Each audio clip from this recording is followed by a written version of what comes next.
Bem-vindos ao nosso 10º episódio. Que alegria! Já estamos há 10 terças-feiras conversando, debatendo, discutindo sobre política, educação, economia. E é uma grande alegria aqui continuar o programa e desejar as boas-vindas aos nossos novos seguidores, porque eu tenho acompanhado e tenho visto quanto de comentários bacanas a gente tem recebido. E, por favor, deixem aí o like de vocês, compartilhem os nossos episódios. Não deu para assistir ao vivo? Não tem problema, está gravado. Então, sejam muito bem-vindos a mais um Agora a Terça é Livre, comigo, Rafaela Brito, e com o professor Valdir Pucci. Olá, professor. Tudo bom, Rafa? Como é que você está? Tudo bom? Bom, primeiro a dizer a alegria que eu tenho de estar aqui no nosso 10º programa, né? O Agora Terça é Livre, como você bem colocou, Rafael, ele tem crescido, cada vez mais pessoas nos acompanham, cada vez mais pessoas nos assistem. E, Rafael, eu tenho certeza que isso vem muito justamente por causa da proposta inicial do programa. Um programa que, como a gente tem batido desde o início, temos falado, temos sempre nos apresentado desta forma.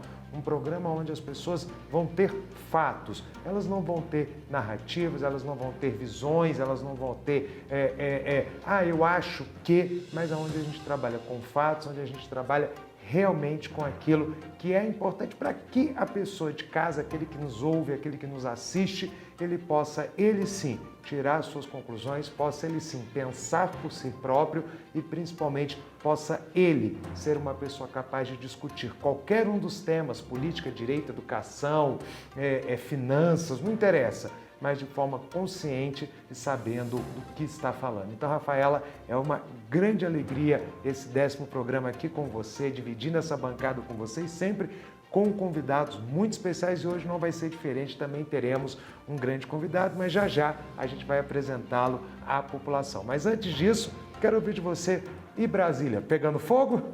Brasília continua pegando fogo, mas não só Brasília, o Brasil. E eu começo com uma notícia nada agradável, por sinal muito triste e condenável. De acordo com a BBC, a creche em Blumenau, publicar imagem de agressor potencializa efeito contágio para novos ataques, alerta especialista. E aí nós vamos para a Veja, onde Lula assinou decretos de saneamento que beneficiam estatais. Segundo o G1, garimpos foram fechados em área de preservação federal no Pará.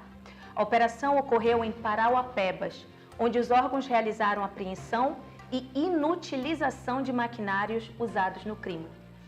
E por fim, voltamos a Brasília, onde, segundo o UOL Notícias, o presidente assinou o decreto que antecipa em um mês a aposentadoria do ministro do STF, Ricardo Lewandowski.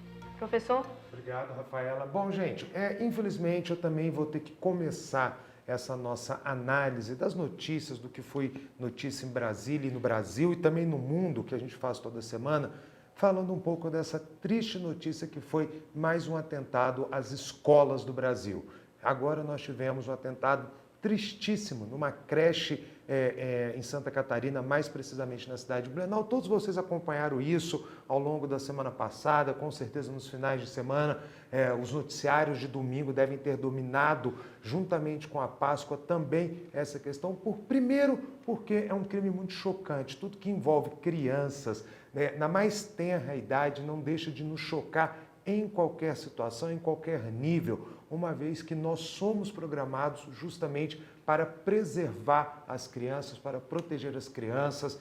Se não fosse, antes de tudo, humano, é também quase que um traço genético de qualquer animal, proteger as suas crias, proteger as suas crianças, proteger as futuras gerações. Então, é um fato que muito nos entristece e que nos faz refletir de como podemos resolver esta questão. Não há resposta simples, acredito que isso é uma discussão que envolve toda a comunidade, não envolve só pais de crianças que estão em colégios, de jovens que estão em colégios, não envolve apenas professores, diretores, o próprio Ministério da Educação, secretarias de educação em todo o país, mas é um assunto que deve envolver toda a sociedade.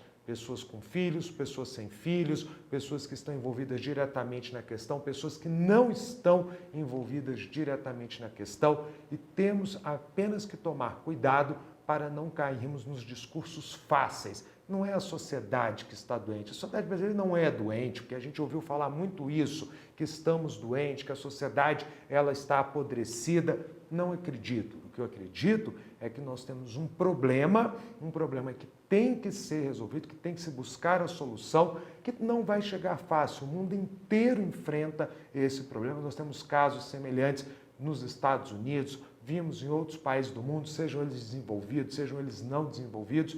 Isto é um problema real que envolve muito da questão voltada à saúde mental. Então, acredito que a gente tenha, primeiro, que refletir, orar pelas crianças que se machucaram e também por aquelas que, infelizmente, foram mortas naquele dia e, principalmente, refletir o que estamos fazendo em relação à saúde mental de todos nós, não apenas daqueles que podem cometer uma atrocidade, porque não existe termo pior do que esse. Tem uma coisa que me assusta muito, é quando eu escuto esse tipo de notícia em qualquer lugar do mundo, mas em especial no Brasil, porque são brasileiros, são brasileiras, são o futuro da nação. Então a gente tem que ter uma reflexão principalmente desse grande mal que nos assola e vai assolar se algo não for feito, que é a questão da saúde mental. Então, meus pêsames à cidade de Blumenau, em especial aos pais, familiares que perderam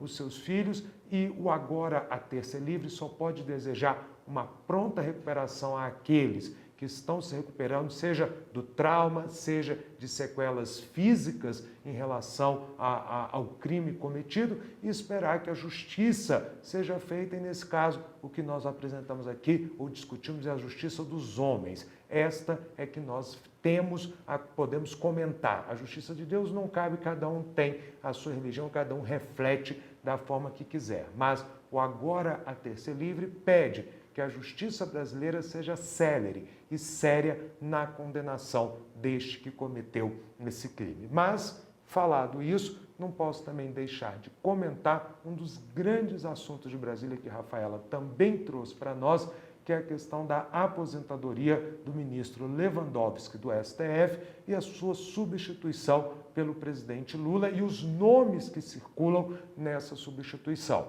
Por exemplo, dos grandes nomes que está cotado é justamente do advogado de Lula, o Zanin, já que nós tivemos aí, como a própria Rafaela já nos colocou, o adiantamento da aposentadoria de Lewandowski. A gente fala adiantamento, mas na verdade é um mês de adiantamento. Lewandowski iria se aposentar em maio, resolveu se aposentar em abril. A gente não pode nem falar tanto que foi uma aposentadoria tão adiantada como foi, por exemplo, Joaquim Barbosa, que se aposentou anos antes do que ele ainda poderia esperar para chegar a essa época. Então, a grande discussão é quem irá para o lugar de Lewandowski. Mas tão importante como quem irá para o lugar de Lewandowski é a gente discutir como ou começar a pensar, porque as bolsas de aposta de Brasília colocam o Zanin como sendo o grande nome que possivelmente irá ocupar essa vaga, e a gente tem que lembrar que Zanin ficará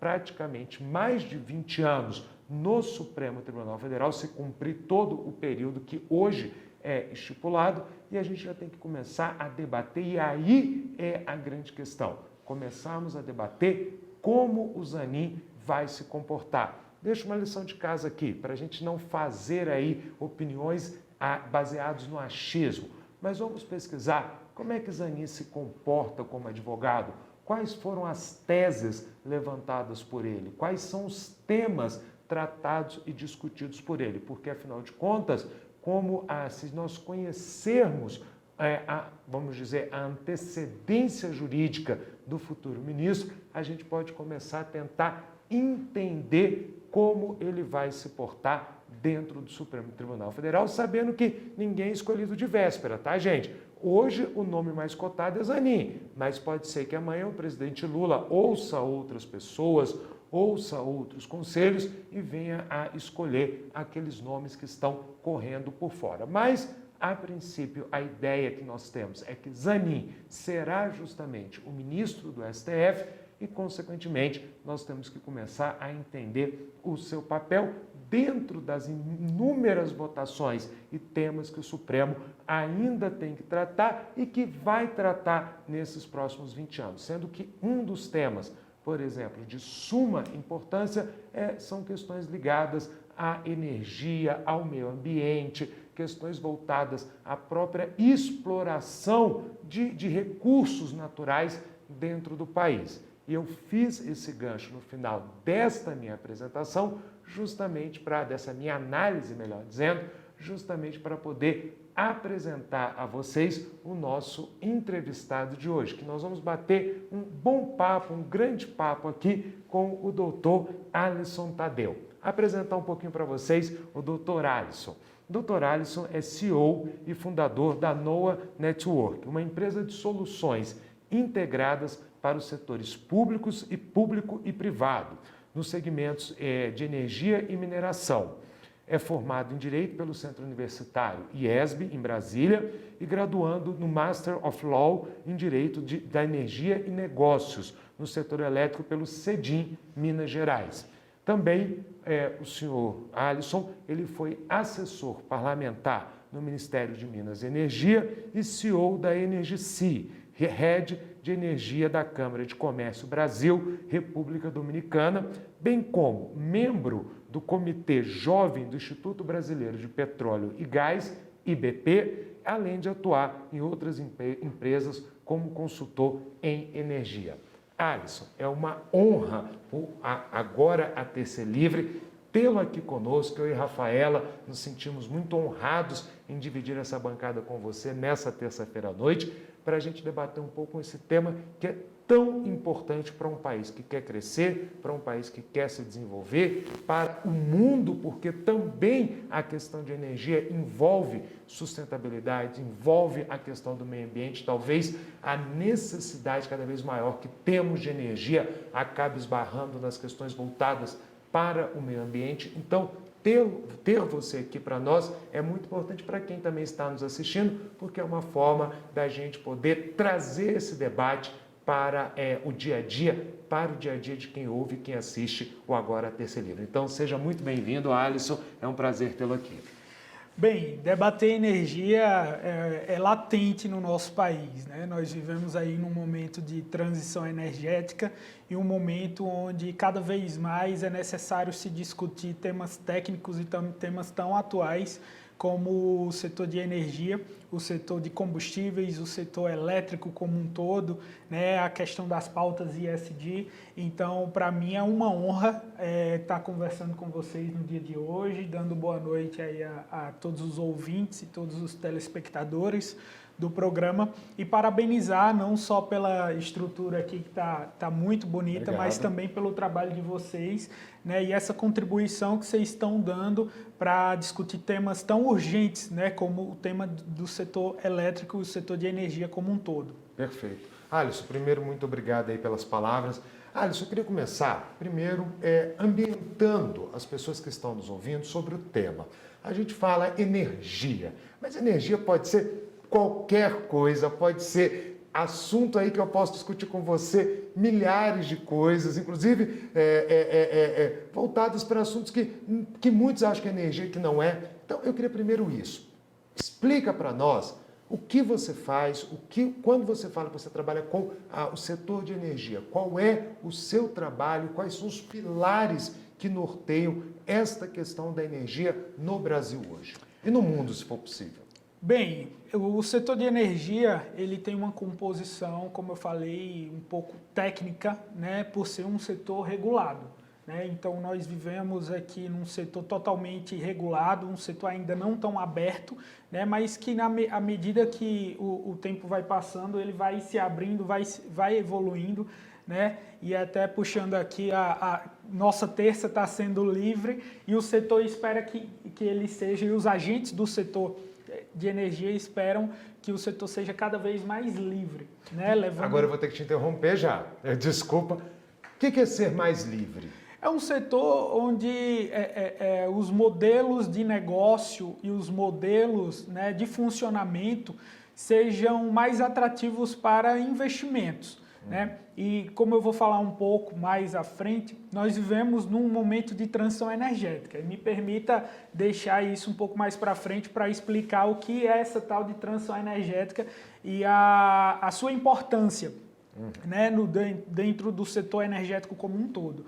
Mas um setor um pouco mais livre, ele requer uma abertura para investidores e o desenvolvimento econômico, sem perder, obviamente, a sua regulação e a sua segurança jurídica, que é fundamental para qualquer tomador de decisão investir, seja aqui no Brasil ou seja em qualquer lugar do mundo, né? Quando o cara vai investir, ele quer levar em consideração, em primeiro lugar, a segurança jurídica que aquele país e aquele setor tem.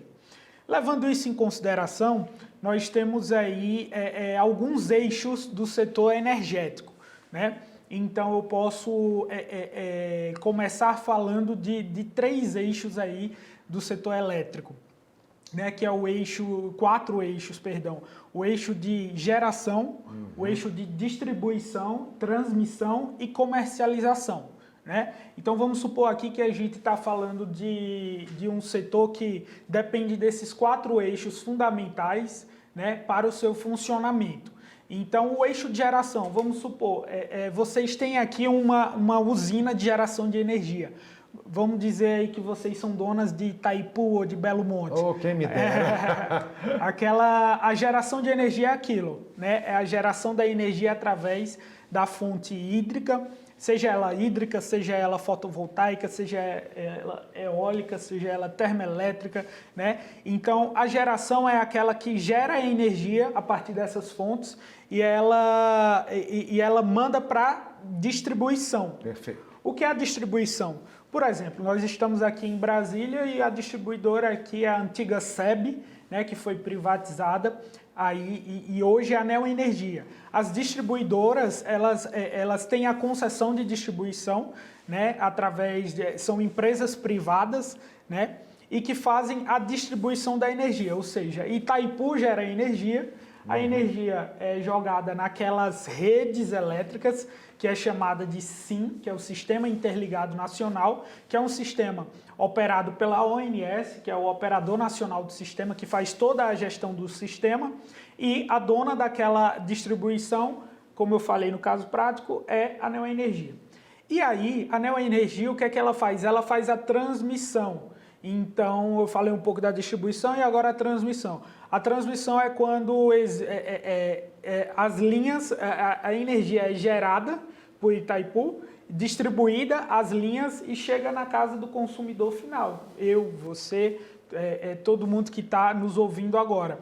E eu não sei se vocês já repararam, quando a gente viaja de carro por aí, a gente vê torres enormes de distribuição de energia. Nordeste, então, a gente vê bastante, né, quando a gente vai. E quando a gente vê isso, aquela rede que está passando são as redes de alta tensão. Então, a energia é gerada em Itaipu, em Belo Monte ou então em usinas termoelétricas, jogada nessas redes de alta tensão, e nas redes de alta tensão nós temos aqui, e dentro das cidades, nós temos os postos, né, de transformação, né, onde aquela rede de alta tensão joga para esses postos e esses postos de transformação de alta para baixa tensão joga energia para as nossas casas, que são os postes que a gente vê na rua. Aqui em Brasília é tudo subterrâneo, né? Então a gente não vê esses postes, mas são em cidades comuns nós temos aí esse tipo de distribuição.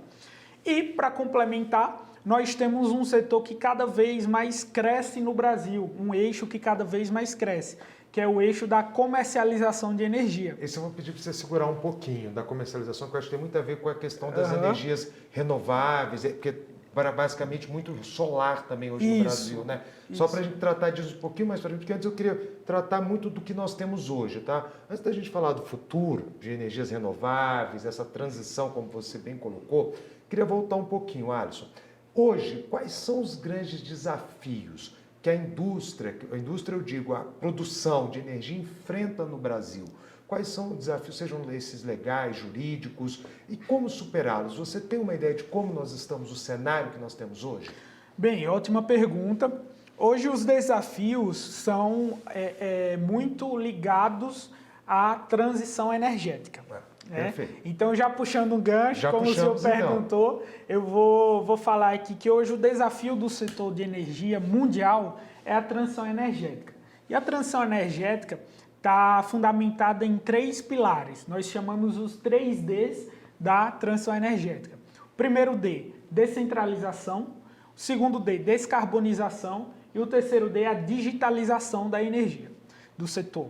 Então, a descentralização é a menos dependência possível de alguma fonte de energia. O que significa isso? Os países, eles querem cada vez menos ter que depender de uma fonte apenas. Porque a gente está lidando de segurança energética. Quando a gente vê apagões, quando a gente vê escassez hídrica, é necessário um certo tipo de cálculo de compra de energia gerada por outras fontes para a gente conseguir fornecer essa energia para o consumidor. Então vamos supor, se a gente depende só de hidrelétricas, o que vai acontecer quando houver uma escassez hídrica de chuva, né? A gente tem que buscar outras. Mas imagina também se a gente dependesse só de termoelétricas, de petróleo, de gás. Hoje, o petróleo, nós temos aqui a Petrobras, que é um monopólio do petróleo, e o petróleo ele segue uma política de preços, né? Política de paridade de preços mundial. Então, que é composta, muitas das vezes, o seu cálculo para formar o preço do petróleo, ela é composta por algumas questões como o câmbio, como o custo da logística, né? Como a margem também de lucro da Petrobras. Então, vejamos, se a gente depender de fatores variáveis, o custo pode ser muito maior e a gente tem que pagar, por exemplo, uma gasolina mais cara, né? Então, a descentralização é isso, é cada vez mais ter uma certa independência de fontes pilares. Então, o Brasil hoje é um dos países que mais tem, se não for o mais, que mais tem fontes alternativas de energia. Então, só para dar um dado geral, nós temos hoje cerca de 50% da energia brasileira, da nossa matriz energética, cerca de 50% é hídrica. E nós estamos vendo aí um crescimento de fontes alternativas, como por exemplo, cerca de 12% da energia gerada no Brasil é de solar. Então nós tivemos um crescimento aí nos últimos 2 anos, fruto de muito incentivo, né, de lá atrás, as fontes alternativas do próprio Poder Executivo e Legislativo, exponencial. Então o crescimento foi exponencial de energia solar. Hoje nós contamos com cerca de 9% aí, de geração advinda da eólica e uma menor dependência, né, das termoelétricas. Mas nós temos que respeitá-la também, porque as termoelétricas, né, principalmente de energias, de fontes como petróleo, como gás, elas dão uma segurança energética, né? Elas têm um fator de geração muito maior. Mas não são elas que daquela nossa última crise hídrica que nós tivemos recentemente, ficamos quase um ano com bandeira vermelha, não foi para pagar os custos dessas termoelétricas no país? Perfeito. Então vejamos, e aí a gente aprofundando um pouco mais. Como que funciona a formação de preço da energia, né? Ela leva em consideração diversas coisas. Então, se eu for falar aqui, a gente vai demorar o dia inteiro falando e ninguém vai conseguir entender. Mas um dos principais pontos da formação de preço de energia é o fator da TUSD, né, que é a tarifa do uso do sistema de distribuição. Então, vamos ver isso. A distribuição, a energia, o que a gente não consome pelo que a gente paga, a gente consome pela disponibilidade. Então, existe um cálculo na ONS que ela tem que estar sempre com uma energia equilibrada no sistema de distribuição. Então, assim, não pode ter nem menos nem mais. Então, por exemplo, quando a gente tem menos energia gerada, a gente tem que comprar mais energia, né, advinda de fontes como termoelétricas, que são energias de reserva. Então, essas reservas que foram acionadas quando faltou água, né, na parte hídrica, elas são mais caras, elas são uma energia de urgência, né, mas que são necessárias para o sistema de distribuição. E quando a gente tem energia demais no sistema, acaba que acontecendo perdas elétricas, porque o sistema também tem uma certa oscilação ali nas ondas eletromagnéticas e que esse custo também de perdas elétricas que se traduz, né, numa instabilidade do sistema, ela custa também e diminui ali a disponibilidade do sistema. Então nós temos aí que levar em consideração que esse sistema ele é remunerado. Então, a partir do momento que a gente tem que comprar energia de fontes reservas, né, uma energia de emergência, essa energia é mais cara, né? Então, por isso se explica esse fator. Eu posso só pegar um gancho anterior, voltar um pouquinho antes de você fazer a sua pergunta, só para eu não quebrar o raciocínio do professor aqui. Professor, então eu queria voltar então naquela parte da comercialização.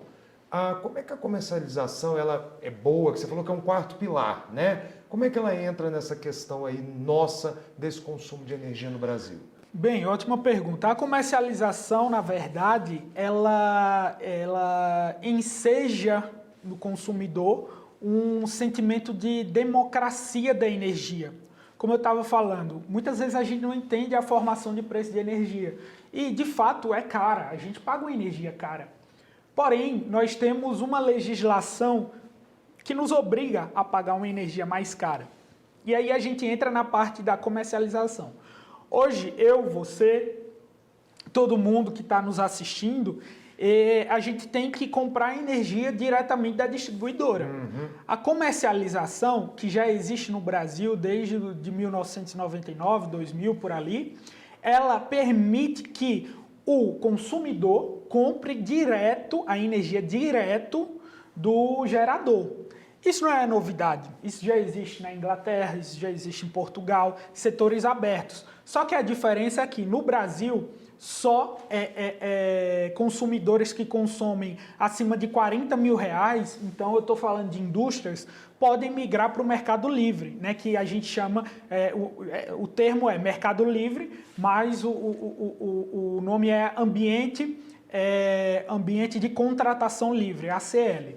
Então, nós estamos encarando, aí voltando à sua pergunta, os desafios, né, do setor. Um dos desafios é esse, né, a abertura gradual. Então, nós já temos uma previsibilidade legal em tramitação na Câmara dos Deputados, a partir do PL 414, de relatoria do ex-ministro de Minas e Energia, Fernando Coelho Filho, que permite, né, que o setor tenha uma abertura maior para a gente virar uma Inglaterra da vida, um Portugal da vida, onde eu, você, poderemos comprar a nossa energia num aplicativo. Olha, interessante, né? Isso. Então, esse é o grande desafio, mas para isso nós precisamos de um arcabouço regulatório, né, pelo fato do setor ser bastante regulado, que vai demandar muita discussão, muito diálogo, mas que algumas etapas já foram cumpridas, né? Já houve uma portaria, né, do Ministério de Minas e Energia, do ex-ministro Adolfo Saxida, que abriu gradualmente. Então, nesse momento, nós temos uma abertura até 2028 aí para clientes que consomem cerca de 500 kW médio de energia, poderem comprar diretamente da comercializadora. Então, o setor de comercialização, existe comercializadores. Então, são empresas que podem comprar energia do gerador e vender no Mercado Livre. Fantástico. Então, é um setor bem interessante, é um grande desafio também e faz parte de toda a questão da transição energética aí, de uma maior digitalização e descentralização do setor de energia. Rafa, desculpa Imagina, eu ter atrapalhado imagina, você. Imagina. Eu vou puxar agora a sardinha para o meu lado. Eu sou paraense e o Pará é o segundo maior gerador de energia. Como citaste Belo Monte, temos outras hidrelétricas lá. sendo que os consumidores paraenses pagam 59% a mais da média nacional. Sério? Não É sabia disso, não. 59%. Olha. É uma coisa impressionante, né? E é uma briga de eterno, essa questão da tarifa. Então, pegando, né, esse gancho, né, da geração, da transmissão, da distribuição, como é que funciona essa disparidade de ser um gerador de energia elétrica, né, mas ao mesmo tempo pagar uma das maiores tarifas? Tem alguma coisa a ver com a logística, enfim, não sei, né, porque está no norte, né, e aqui, talvez, por exemplo, no DF é tudo mais próximo. O que seria isso, assim, professor? Porque assim, nossos seguidores, para eles até mesmo formarem uma opinião sobre isso, né, sobre essa questão dessa disparidade, porque já se vive uma disparidade regional. A gente acaba de ler uma notícia que desmatamento, que garimpo ilegal, tudo acontece ali no norte, né, onde está a Amazônia. E agora mais essa questão, né, dessa tarifa. O que explicaria isso? Você é que tem alguma explicação, né? Bem, só um dado. Vocês estão ali do lado do Amapá e a disparidade é enorme, né? Se eu não me engano, hoje a energia do Pará é a maior, a tarifa mais cara do Brasil, e a do Amapá é a menor, né? Salvo engano. E um do lado do outro. E um do lado do outro. Então você Sim. tem ali algumas questões, né, que afetam a composição do preço, como eu falei ao professor Valdir, né? E não só a TUSD, né, a questão da tarifa, do uso de distribuição do sistema, você também tem cerca de, eu não vou saber exatamente aqui o número, mas com certeza mais de 20 impostos, incidências na composição do preço de energia. Então, assim, nós temos aí um ICMS que varia por estado, nós temos aí um custo de distribuição, um custo de geração, que isso afeta totalmente a composição de preço da energia. E tudo isso tem que ser repassado para o consumidor. E além disso, nós temos também um fator que é muito importante, né, quando a gente se fala da conta de energia, da formação de preço, que é o PLD, né? O preço de liquidação, né, das distribuidoras, despesas, etc., que um dos eixos também é o PLD horário. Então, a questão dos horários, a questão dos horários de maior uso do sistema, da disponibilidade. Então, tudo isso afeta o preço da energia. Além disso, a gente tem também as bandeiras, né? Então, a gente tem aí cerca de diversas bandeiras, amarela, vermelha, né?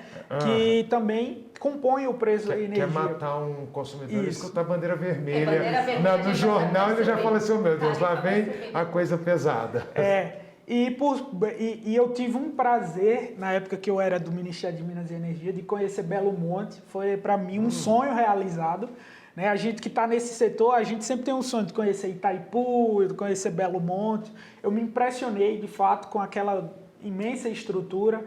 Né? Então, a operação ali do pessoal é muito forte, muito inteligente e gera muita energia. Porém, é uma energia gerada uma hidrelétrica, né, que abastece toda a região, mas que também tem ali suas escassezes de vez em quando, suas escassez, né? Então, tudo isso faz com que majore o preço da energia, né, de estado para estado. Então, cada estado tem sua peculiaridade aí. Tá bom, obrigada. Respondi? Respondida, né? Tá. Bom, e eu queria também perguntar sobre a ESG, né? O ESG, né? Trata de ambiente, trata sobre a questão social e trata sobre governança. É um termo que, de 5 anos para cá, os brasileiros passaram a escutar com frequência. Está né? na moda. Pronto, está na moda, mas é uma moda muito boa, espero que permaneça, né? Como a gente trataria, então, esse tripé, né? Do meio ambiente, ou seja, envolvendo o social e a governança não só dentro de uma empresa, mas para a própria sociedade e voltado, claro, para o setor energético. Bem, e aí eu quero voltar nos 3Ds da transição energética, porque o tema de ESG é fundamental para uma transição energética eficaz no nosso país, né? Então, quando a gente fala de ESG, a gente, voltando ali à questão da transição energética, nós temos 2 pilares também fundamentais da transição, que é o D da descarbonização e o D da digitalização, né? Então, o ESG está totalmente interligado a isso, E eu vou um pouco mais além. O ESG também traz um sentimento que é muito necessário e urgente para o nosso setor de energia, que é a questão da diversidade, né? O setor de energia, como um todo, é um setor muito masculinizado, né? Nós temos mais engenheiros, nós temos mais gestores, homens, né? Nós temos mais homens em posição de liderança, né? E a gente tem que levar em consideração o espaço da mulher. Nós temos mulheres incríveis também no setor de energia, que inclusive foram minhas mentoras, né? E aí puxando um pouco para falar um pouco do nosso trabalho, nós na EnergyC, né, onde eu fiquei de 2020 a 2023, nós temos um projeto chamado Empodere-se, que é onde a gente juntou ali as principais mulheres do setor de energia para impulsionar outras mulheres e dar visibilidade também a outras mulheres, através de mentorias, capacitações, cursos, né, falando que a mulher pode ser uma liderança, uma CEO, né, uma ministra, uma secretária, mulheres em espaços de comando, né? E nós tivemos 2 edições desse programa, capacitamos quase 40 mulheres ao longo do país. Nós tivemos pessoas aí como mentoras, nós tivemos a CEO na Raizen, Rafaela Gomes, nós tivemos a ex-secretária de Petróleo e Gás, Renata Isfer, a atual diretora na ANEEL, Agnes Costa, Fernanda Delgado, que é diretora corporativa do IBP, né, Instituto Brasileiro de Petróleo e Gás. Então, assim, só puxando essa temática para a gente voltar para a ESG, é fundamental a diversidade, levar em consideração o papel das mulheres também em posicionamento de liderança no nosso setor. Então, isso é um tema latente no setor de energia e urgente. Nós temos contribuído para isso. Outra temática que é fundamental também é a descarbonização. Então nós temos aqui alguns programas, né, que também faz parte da transição energética e de ESG, que é a parte ambiental, tais como RenovaBio, que é um programa ao qual eu participei também da sua regulamentação no Ministério de Minas e Energia, que foi um programa também iniciado por um grande amigo meu, Miguel Ivan, né, que hoje está como diretor no INMET, né? E é um programa que incentiva a descarbonização, né? E comercializa esses créditos, né? Esses créditos Alisson, me permite só para esclarecer para quem está nos assistindo. O que é descarbonização? Só para quem está assistindo entender do que você está falando no uso desse conceito, desse termo. É diminuir cada vez menos as emissões de gás carbono na atmosfera, né? Então, o Brasil, de fato, é uma referência, principalmente no setor de energia, é uma referência na questão ambiental, né, a partir das energias renováveis. Como eu falei anteriormente, nossa matriz é composta de quase mais de 70% de energia renovável. Então, nós somos uma referência. Mas nós precisamos também, e é um tema que o Brasil se discute muito, incentivar outras áreas, né, como a área da agricultura, do agro, né, para essa questão da descarbonização. Então, por exemplo, esse programa que é totalmente brasileiro, o RenovaBio, ele é um programa que incentiva a descarbonização, né, e um sistema de compensação ali de créditos, né, de créditos chamados CBIOS, né, para a indústria sucroalcooleira e de biocombustíveis, que depende totalmente da indústria agro, né? Os biocombustíveis são combustíveis gerados a partir da queima da cana, né? Então nós temos aí um índice alto também de emissões. Então a ideia no RenovaBio, e hoje é aplicado, hoje esse crédito que é gerado é comercializado, né? E também nós temos a questão da geração de crédito de carbono, que é muito importante no mundo inteiro. Então, hoje o Brasil, aí voltando à sua pergunta dos desafios, hoje o Brasil precisa ainda ter uma regulamentação um pouco melhor. Hoje nós temos muita oportunidade. Carbono? Crédito de carbono. Perfeito. Nós temos muita oportunidade, mas ainda nós precisamos comercializar ali de certa forma para gerar interesse, né, em mais e mais e mais.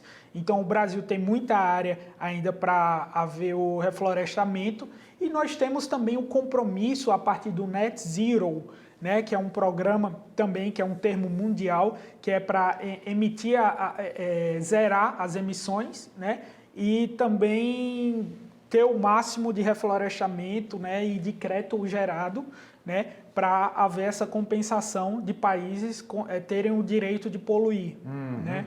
O Alisson, quando a gente fala em energia, né, nós estamos discutindo aqui energia, você falou de crédito de carbono, você falou de alguns programas, mas eu vou te confessar uma coisa, acho que não eu, mas eu acho que muita gente também, não sei se a Rafaela tem essa perspectiva, mas quando a gente pensa em energia, em produção de energia, eu acho que a maior parte da população, a primeira coisa que vem à mente é petróleo sendo queimado, combustível, gasolina, efeito estufa, grandes usinas hidrelétricas, vocês citaram aí Belo Monte, mas Itaipu, que tiveram várias críticas também de questões ambientais, dos lagos artificiais.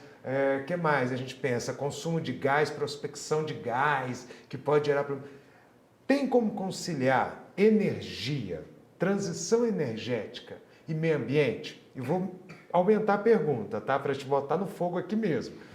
Como é que você vê o futuro da produção de energia e do consumo diante de que nós estamos assistindo hoje, das críticas que são feitas muito a esse campo, que é o campo da produção de energia? Ele não está botando fogo, ele está botando gasolina no fogo, né? Botando combustível no... A ideia é essa. Vai sair energia agora, eu tenho certeza. Vai. Ou vai pegar fogo, né? Mas, enfim, ótima pergunta. O consumo de energia, eu imagino que cada vez mais... E aí, outro pilar também da transição energética, o terceiro D, que é o da digitalização. Professor, nós temos cada vez mais um consumidor, as pessoas, o ser humano, mais ligado, de certa forma, ao digital. E o digital requer mais energia. Então, o consumo vai aumentar de fato. A gente vai ter cada vez mais tecnologias. Porém, quando eu falo em digitalização, tendo uma previsibilidade que nós teremos um aumento no consumo, nós também temos que ter tecnologia e inovação para a gente fazer com que aquela energia seja gerada para atender a todos de uma forma mais renovável possível, né? Então, e também para gerar cada vez mais energia. Então, nós temos aí um desafio no consumo, não o consumo direto, né, de energia, carregar o computador, o celular na tomada, mas nós temos também a questão da mobilidade elétrica, que cada vez mais o mundo anda para isso. Eu confesso ao senhor que eu tenho ainda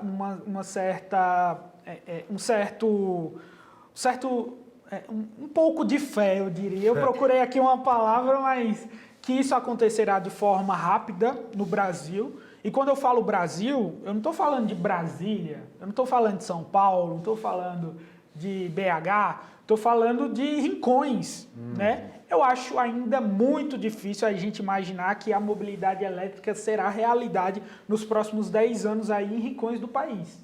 Né? Em cidades como Petrolina, que é a minha cidade lá em Pernambuco, apesar de que Petrolina hoje é a cidade mais desenvolvida, né? É a melhor cidade para se viver no Nordeste, né? Que a gente teve essa premiação no ano passado. Quem está dizendo é ele, tá? O programa agora Terça Livre gosta de todo o Nordeste, tá? Quem está falando são dados, são dados. Então, e Petrolina também é a terceira maior cidade, passou aí Caruaru, né, que é de Pernambuco. Lá vai chegar mais rápido, mas eu vou dizer aqui um município, por exemplo, Ouricuri, em Pernambuco.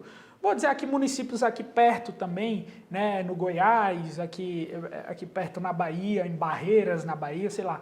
Não desmerecendo esses municípios, mas a mobilidade elétrica ainda vai ter um certo caminho.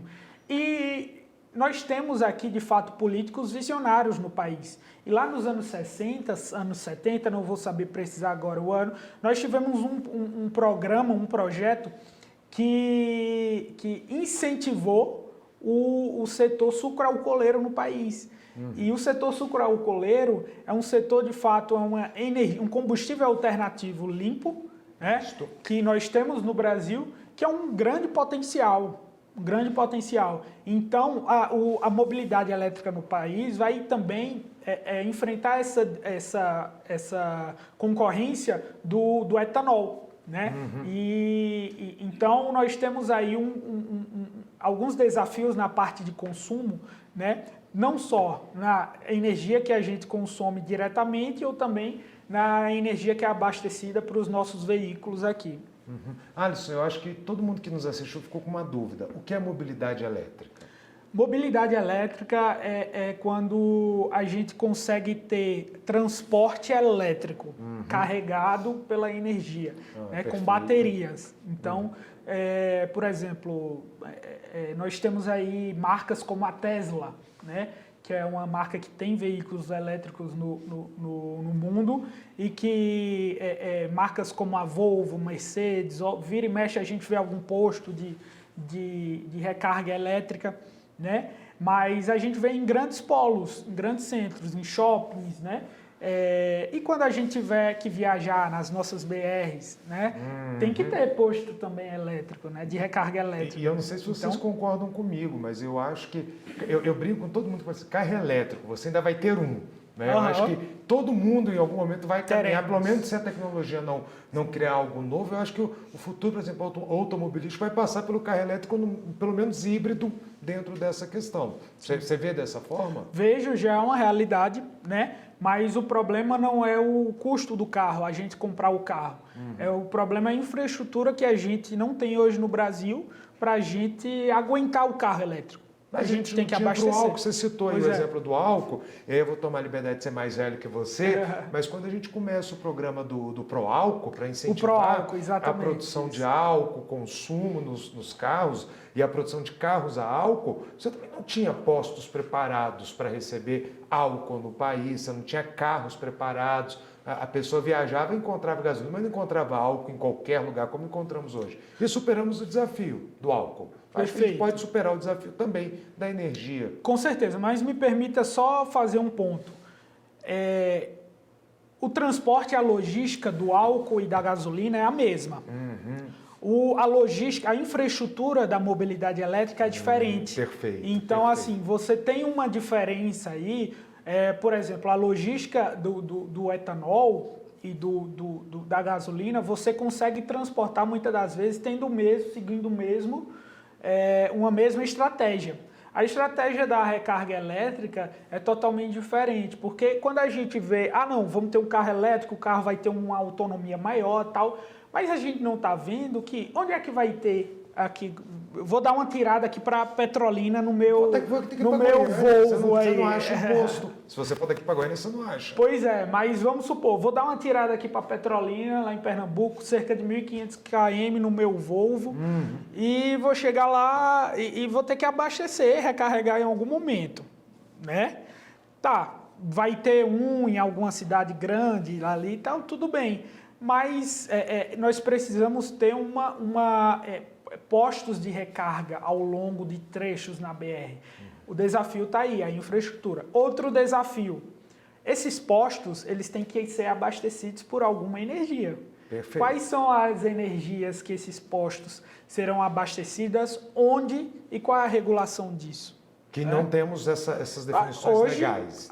Hoje o posto de recarga ele consome a energia normal, da distribuidora normal, né? Então, nós temos a depender também de como está a personalidade jurídica daquele posto, uma comercializadora. Mas isso vai demandar, de fato, mais geração de energia. Né? Então, é uma infraestrutura ao redor dessa temática que eu não vislumbro que vai ser de uma hora para outra o seu desenvolvimento. Mas diria que aí nos próximos 15 anos a gente já vai ter uma oferta maior de mais carros elétricos e mais postos de recarga elétrica. Fantástico. Alisson, infelizmente a gente já está caminhando para o final do nosso programa. Parece que não, mas nosso papo rendeu e a gente já está quase chegando aqui no tempo do nosso programa. Mas eu queria deixar agora, um tempo que se fosse necessário para você, para você primeiro se despedir de quem está nos assistindo, de quem nos ouviu nesse bate-papo super importante sobre energia. Já quero convidá-lo para retornar, porque eu acho que esse papo ele ainda rende muita conversa. E que você falasse um pouquinho sobre a empresa, o que ela faz, planos de futuro, o que vocês estão planejando aí dentro da empresa, dentro do negócio e que envolva energia. Bem, professor, hoje a Noah Network é uma empresa que nós fundamos esse ano, né, e tem como objetivo propor soluções integradas, né, para os setores de energia e mineração. E também soluções público-privadas, né? Nós atuaremos no eixo de relações governamentais, institucionais, no eixo de projetos e infraestrutura para prédios públicos em eficiência energética, e nós temos como missão e objetivo cada vez mais fazer com que o setor privado se atente a investir, né, no nosso país, impulsionando o desenvolvimento econômico, impulsionando também o setor de energia. E um dos eixos também da nossa empresa é atuar na parte de conhecimento. O que nós fizemos aqui hoje, tentar de alguma forma expandir para que cada vez mais pessoas tenham acesso ao conhecimento e conhecer de energia, né? Então, um dos nossos projetos juntos, né, é propor às pessoas um curso de capacitação, né, um programa de fato de capacitação através de evento, através da parte de pesquisas e estudos e capacitação, né? Então nós atuaremos dessa forma.